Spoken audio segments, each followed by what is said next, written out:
guys, it's Kate. How is everybody doing? I hope you guys are doing okay. Please like, share, and subscribe if you haven't. Guys, today is what does a narcissist, the covert narcissist, mean when they call you crazy? What do they call crazy about you? You know, when they start talking to people, that's their go-to description of you. Almost everybody gets called crazy. The first thing is that, oh, she's crazy, he's crazy. You know, I don't understand him. She's crazy. And then they go into all the lies that they've prepared to, give everybody in the smear campaign. But what I've come to realize, guys, is this is actually a compliment. Coming from a narcissist or a toxic person. Usually when people say stuff like that, somehow you have managed to convey a certain message to them, and the only way they could explain it to other people, to themselves, is something is wrong with you. You are crazy. So when you are able to have your boundaries and maintain it, when you're able to say, I'm not going to entertain your BS today. It's Thursday, 3 o'clock. I have things I normally do around that time. I might have time on Tuesday around 1. That's the only time I entertain bullshit like that. So I don't have time today. It's Thursday. I can't deal with that today. And no matter what they try to talk to you or get you to somehow manipulate you to change your mind, no. Come back on Tuesday. Whenever you manage to convey that message of, this is where the line is, I don't want you crossing it. Come Tuesday, we will do what we need to do. But it's today? No, we're not going to have that revolving door of you coming back and forth or crossing the line or, interrupting me or coming into my life when I'm not ready to deal with you. Somehow you have managed to convey this message. And the only way a narcissist or a toxic person explains it to themselves is, you're crazy. If you manage just when you're co-parenting with these people, that regardless of what a narcissist does, your kids are always the priority. Like whatever it is they try to do, is somehow you bring it back to the kids. Whatever it is, whichever way they try to twist it, you always come back to, conversation comes back to the children. They try to draw you to, get down there and get down in the mud with them, and you're like, Anyway, so Tommy needs this, Kate needs that, this is what we need to do, stuff like that. You keep the kids a priority. Like if it's not about the children with certain things, you do not entertain it. No matter how much they try to drag you down to their level, you refuse to go there. Yeah, the narcissist will say you're crazy, because how dare you not fall for this? If you have strong family support, friends or family support, this drives them off the wall. Like they try so much to break this bond you have with these people, because that's part of the thing. They isolate you, then it's easy to dismantle you. So but when you have all this, regardless of what they say to your brother, your sister, your mom, everything, like it doesn't even matter, that somehow they are solidly behind you.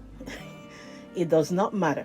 When I was with a narcissist, at one point I got laid off around the time everybody was, they were being laid off. And I remember when I came home, he was like, oh, we're not going to tell your mom, let's not tell your mom, let's not tell your folks, you don't want to have them worried. I'm like, yeah, he's looking out for my folks, don't want them worried that, I lost my job. So the next, I think 2 days later, he was supposed to travel to where my folks were living, for something else. So he got to see them. You know what he went over there to tell them? Conversation about how I'm spending money and I'm doing this, I'm wasting money with this, I did this and did that. And in the midst of all that thing came in, oh, by the way, she doesn't even have a job now.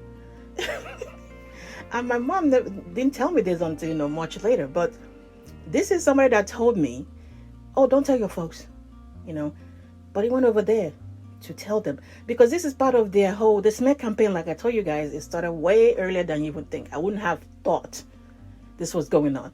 But that's how early it starts. So he's over there they start ahead of time, trying to turn your own family against you. They're trying to get you to look some type of way to your family. And that's exactly what he's trying to do. But unfortunately for him, I come from where, we are the family that will, really, my siblings and I, we will like talk the most shit to you. At the same time, we'll have your back regardless, but we'll call you out, for whatever it is. So he didn't make headway with that. So summary of the whole thing was, me and my family are crazy. Every one of my family members are crazy.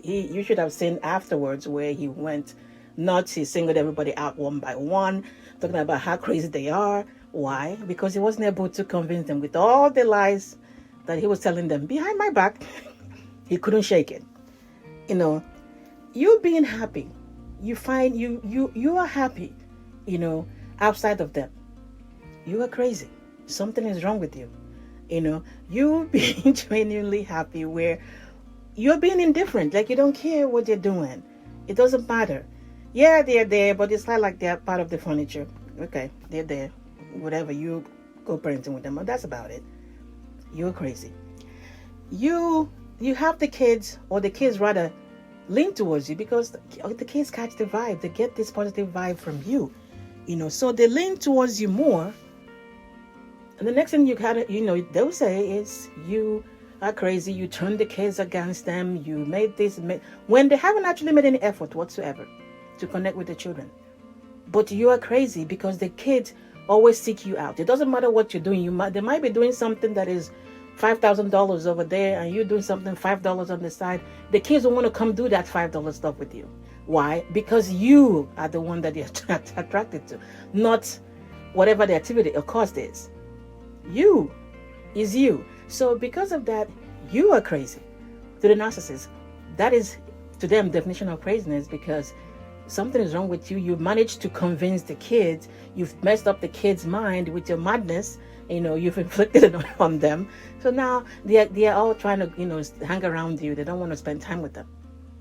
So guys, a narcissist or toxic person saying you're crazy is a compliment. I need you, next time somebody tell you this, for you to smile, because of course you're not crazy. To smile and say, oh, okay. Because they get it. Somehow you've managed to convey the message that this is where the line is. Don't cross it. This is what it is. Don't come over here. This is how it's going down for me. I don't care what you're doing. I'm comfortable doing what I'm doing. Somehow you've managed to convey that message. And because of that, to a toxic person, to a narcissist, you are crazy. And this is one of those times that crazy is really good. All right, guys. Get a hold of your mind and everything else will fall into place. Please like and share. Take care.